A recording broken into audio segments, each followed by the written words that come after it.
Hi, peeps. I'm Auriel Grace, and this is a spiritual show.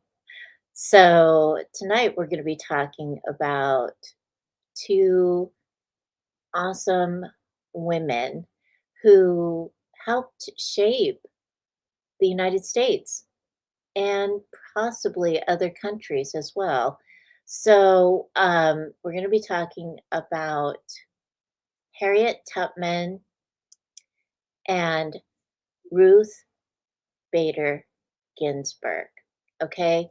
And it's so awesome. The reason why I'm doing this little series is because um, there is more to spirituality than just what a lot of people talk about.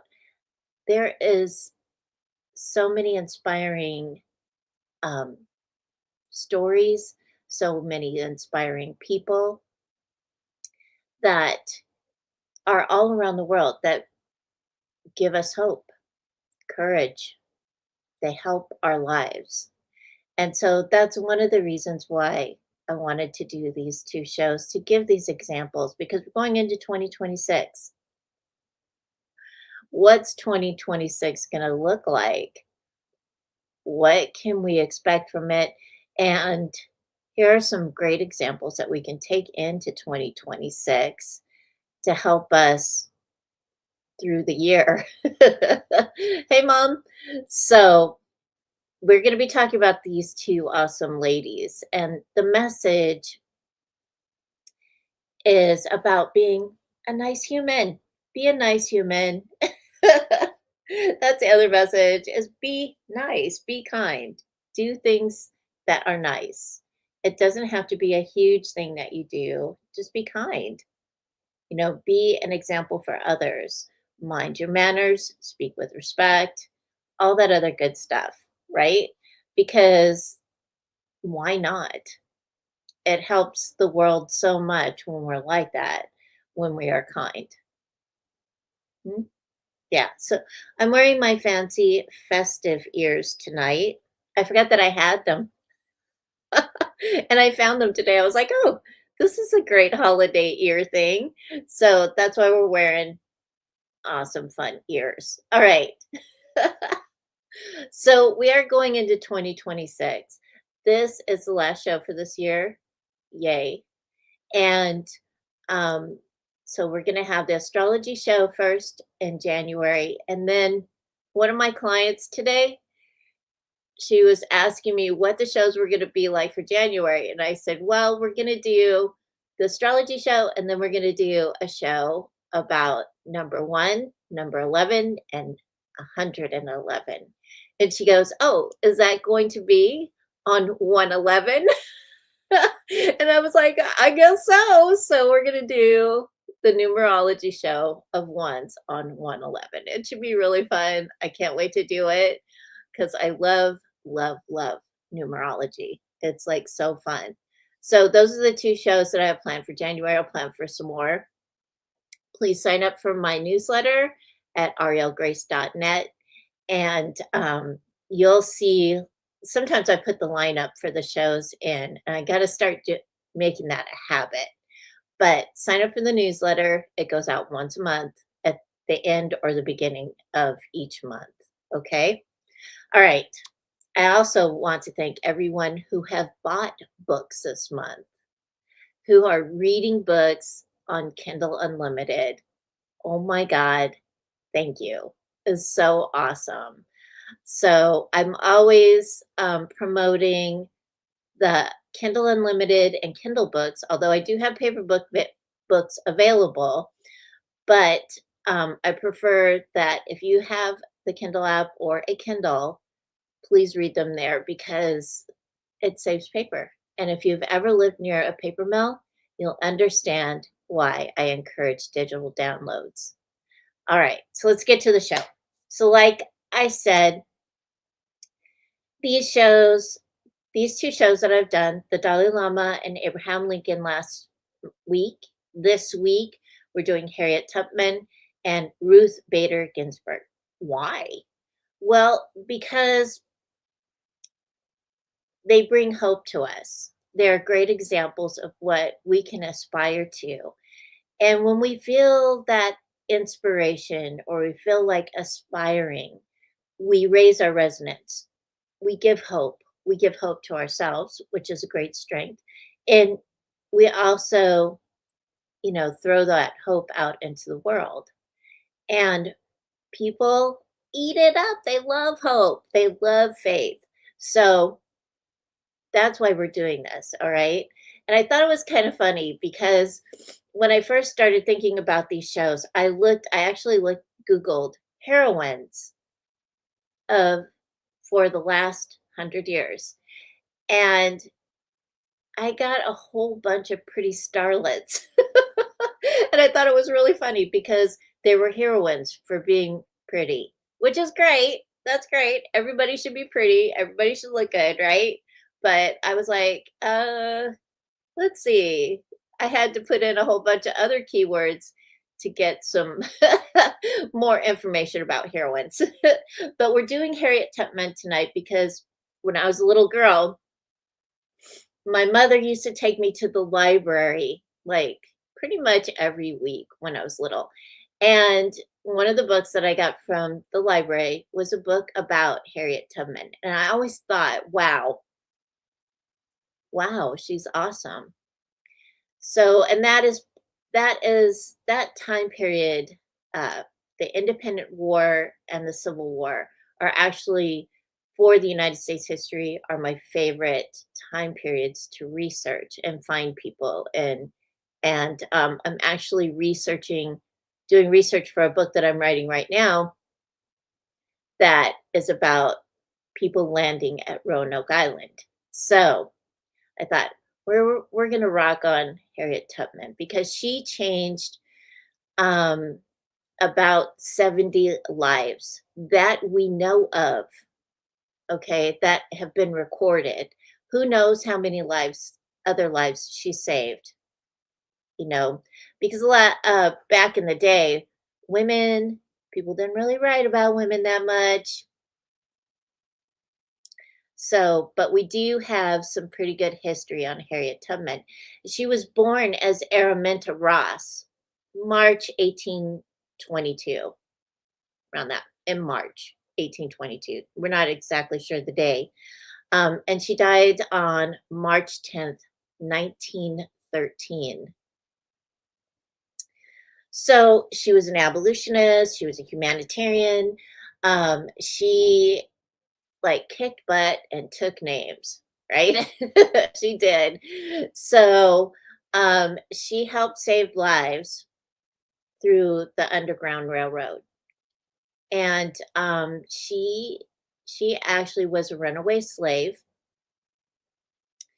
She she ran away after her master died, and she was afraid of going to a different master, right? So she was a slave, and she had been working since she was 5. She either worked in the fields or she was a nursery maid. And at 13, she got hit in the head really hard, and it gave her brain damage. And so she would have epileptic fits, and she would also um, like pass out. It was like a narcoleptic fit, or yeah, narcolepsy. And so she would just pass out, and she would pass out for days at a time. She wouldn't, she called them sleeping spells. And she like interpreted as a divine religious thing because she would have visions. Hey, Iris. So, what she did was she ran away, and it was in 1849, 1850, somewhere in that time period. And her people called her the Moses of her people because she, despite the risks, she wanted to save her family from slavery. And she wanted to save as many people as she could, right? So what she did was she returned to Maryland, even though they had this thing, it was called the Fugitive Slave Act. And the Fugitive Slave Act was like bad. It was bad. Thank you, Iris. I like them too. I forgot I had them. I found them today. So, the Fugitive Slave Act basically was a manhunt for any Black people they thought the South thought were their slaves. They could hunt them down, they could take them back into slavery, or they could kill them. Okay. And so, but she snuck around and she had her own way of getting around because when she was younger, her dad taught her, about the wilderness. He taught her about the woods. He taught her about rivers. He taught her about like follow the North Star. He taught her how to get around in the wilderness, which really helped her a lot while she was helping the runaway slaves. All right. So her biggest thing was this is what she said, this is recorded. She stated that I never ran my train off the track and I never lost a passenger. She never lost a passenger that she saved. She always got them from the south to the north and into Canada because even though the north was they were free states, the southern slaveholders could come up to the north and just take them, take them back. So that's why she ran the railroad all the way up to Canada, and she got people safe up there. So many people, like, wow, they were just blown away by how she could get through the woods, how she could hide the people in the woods, and how she could move through the night and get people to safety. Um, she navigated like physical, legal, environmental obstacles. And there are 13 known missions that she took on the Underground Railroad between 1850 and 1860. She only did it during the winter time and because there was more dark time, right? They could get out. They were dark, it was dark, everybody could move easier. And she also gave sedatives to babies.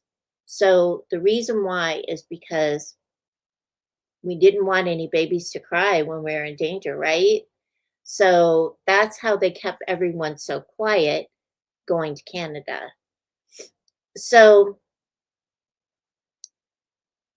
she would like if she was forced to move faster or move around people, she would navigate and she kept the North Star. So she knew. She also would pay bribes to the Canadian guards, the Canadian guys that were at the gates. Like, here's some money. Let these people through. And so they would. So she would work during most of the year, make money so she could live and bribe the people in Canada so the people that she saved would be safe, right? Because um, there were a lot of Black people that were kidnapped from the North, who were born in the North, who were raised there, who were educated there, who were like, um, you know, people that were part of the community. And the Southern people would come up and say, yeah, those are my slaves. And they would lie and they would take them back down south. And these poor people would have to go, but she made sure that her people made it up to Canada where they would be safe. So she knew about the professional slave catchers. She would do all kinds of crazy stuff to get around them. She never really, you know, like talked to them or anything, but there were um there were bounties for her. There were bounties for her in many states. She even stood next to a couple of bounty hunters. They didn't know who she was. She was in a disguise, and they were talking about her bounties. Her bounties totaled $40,000 in the 1800s. That would be like $100,000 in this time. So they were really looking for her, but they didn't really know what she looked like because she always wore a disguise. Yeah. So that she was a pretty smart lady. All right. So she did face risks of betrayals because there were people that would betray other people that were running people up to freedom. Okay. So she was often like very careful about who the people were that she would that would help her get the people to Canada. The only person that she really wanted to help get to Canada was her sister. Her sister died before she was able to rescue her. That was the only person that she regretted not being able to save. So she would always start saving on a Friday because the runaway slaves, if they left on a Friday, the newspaper wouldn't say anything about it until Monday. So they had 2 days to get as far north as they could. And she would go into Maryland and she would like North Carolina, Maryland, Virginia. She would go in and help bring them up. She would only bring like about a dozen people per trip because too many people, too much noise, right? So she was able to navigate them through, though, and get them to safety. She did use a lot of nature signals and nature sounds in order to move the people up north. And she would tell them, like, if you hear an owl hoot like 4 times, move. So, um, but they would hide in the woods a lot of times. They would end up hiding in the woods during the daytime a lot of times. Okay. So if somebody had second thoughts while they were on the move, she always carried a pistol with them. And she would say, no, you're not backing out. You got to go forward. Get going. So she would threaten them because she didn't want to get caught. So she would always dress as an elderly woman. She would dress as a man. She kept her hair short. She would wrap it up. Um, and sometimes when she was in town, she would dress as a middle class, free Black person. All right. So they did sing songs. And so they would sing songs on the way up north. And so that's how she would keep them all together. So they would quietly sing songs. During the American Civil War, she served the Union Army as a cook, nurse, and laundress before becoming a scout and a spy. So in June 1863, she became the first woman in US history to plan and lead an armed military assault. Rock on, Harriet, right? The raid liberated more than 750 enslaved people in South Carolina.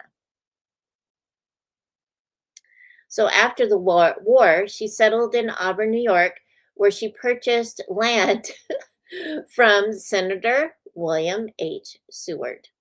She married a Civil War veteran, Nelson Davis, and she adopted a daughter, Gertie. Okay, she became a prominent activist for women's suffrage, working with leaders like Susan B. Anthony. She also founded the Harriet Tubman Home for Aged and Indigent Negroes on her property in 1908. Harriet Tubman died of pneumonia in 1913 at age 91 and was buried with military honors at Fort Hill Cemetery In 1924, she was posthumously promoted to the rank of one-star brigadier general in the Maryland National Guard. So here's a woman during the 1800s, during the Civil War, and before the Civil War, helping to free slaves. She freed 80 slaves that we know of, that are recorded.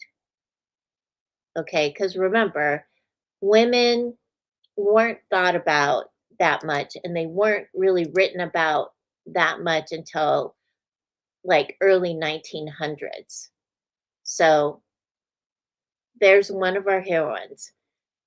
Look at all the people now that are working for civil rights. What a great heroine she is to assist people with like seeing the past and all her hardship.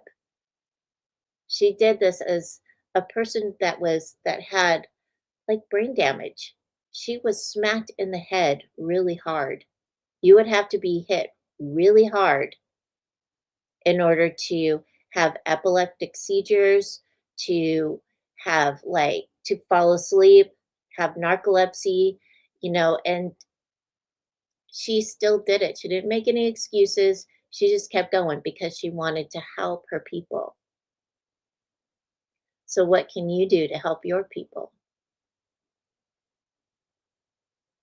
All right. So, the second lady, Janine, actually was like, "Oh my gosh, why don't you do this lady? She's so awesome." Because I was like, I don't know which one to do. I was going back and forth between 3 or 4 ladies, but I thought, "You know what? We're gonna talk about this one because she was awesome, and she was sassy too." I like sassy women. Sassy women get pretty far. So, this lady, I actually did some research on her a couple of years ago, and I was like, "Wow, she did a lot." Now, she did pass away, but she did leave her mark on the United States, and she did bring hope.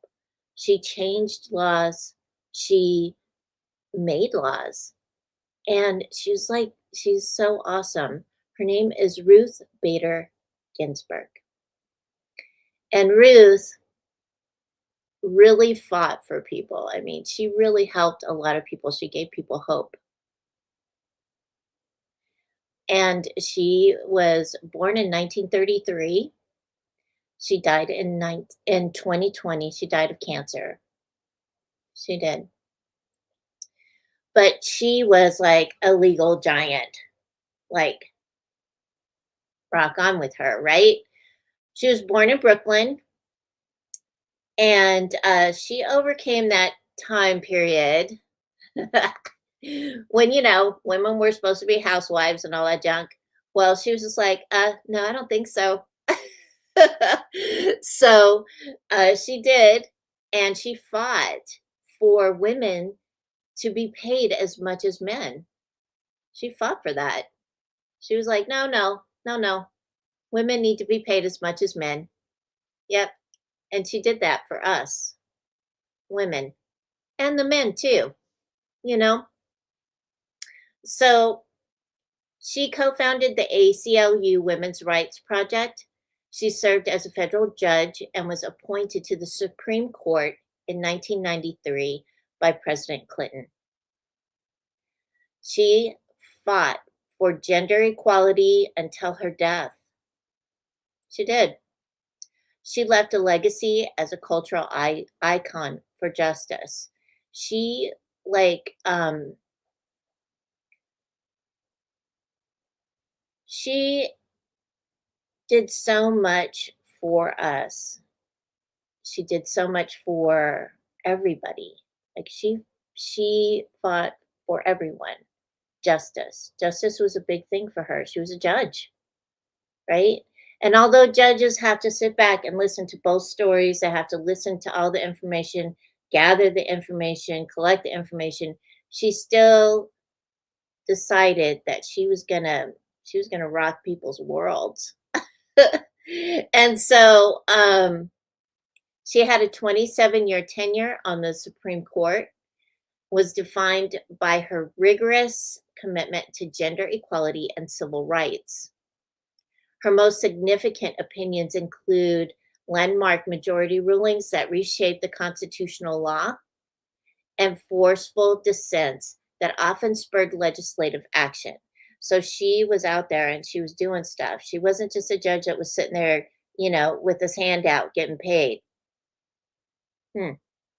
Ruth Bader Ginsburg's greatest legacy is widely considered to be her transformative role as an architect of the legal fight for women's rights, fundamentally shifting the United States legal framework to recognize gender equality as a constitutional right.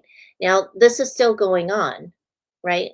We have a lot of that still going on, and it will continue to go because there are people out there who are bringing hope and light and faith to people that don't understand or cannot are not in a place to push equality. I'm not just talking about equality for women. I'm talking about equality for everybody. So she, I'm not going to go through all of this that I've got here because I've just told you basically she was rocking it. She was helping people. She wanted legal rights for the LGBTQ community. She wanted everybody to be balanced. She wanted everyone to feel like an important human being. She wanted them that. She wanted that for them to understand how important each individual was within themselves and in the community. So she did that and she continued to do it. But one of the cool things about her is they called her Notorious RBG. So she actually was a pop culture icon, right? She inspired everyone to pursue social justice.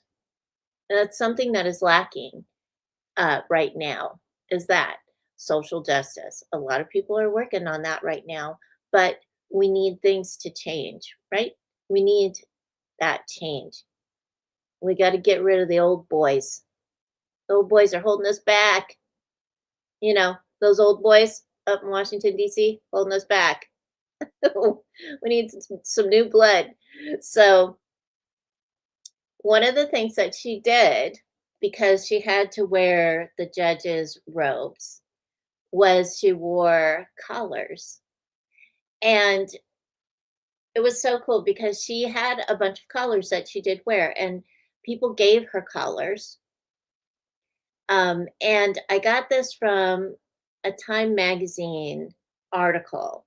Okay, and I will have the link in the description. So when you read my blog tomorrow, you'll be able to go see some of the pictures of her different collars that she wore. So that she, because she was herself. And although she was a Supreme Court judge and she was wearing the robes and everything, she still had a place where the men had a place for their collars and their ties, right? Well, she was a woman, judge, and so she would have these collars.